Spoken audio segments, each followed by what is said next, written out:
bibigyan ko lang po kayo ng update tungkol po dito sa lakad namin nitong batang may colostomy po na si Buds Rojo. At ito po ay dinala natin sa ospital upang makahanap tayo sana ng pwedeng mag-opera sa kanya. At syempre mapagkasya sana natin yung ating budget at subalit dito po sa ospital na ito. Actually dalawa pong hospital ito at itong mabait na doktor.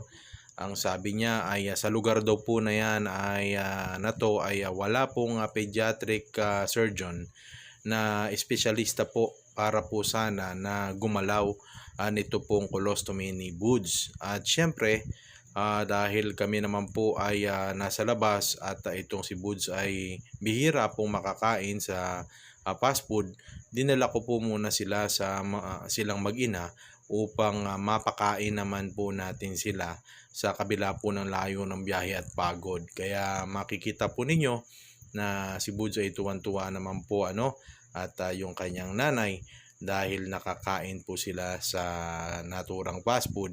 At i-update po namin kayo oras na kami po ay nakahanap na ng ospital at kung ano man po ang maaaring pagbabago doon po sa naunang plano, dahil kinulang na po yung ating unang nakalap na budget sa pagbabago po ng presyo noong naturang doktor na unang nagpresyo ng operasyon nitong si Buds Rojo. Kaya kami po ay patuloy pa rin nananawagan sa inyo pong pagsuporta po para po matuloy itong operasyon ng batang si Buds Rojo. Maraming salamat po sa pag-share nitong ating video. Mabuhay po kayo.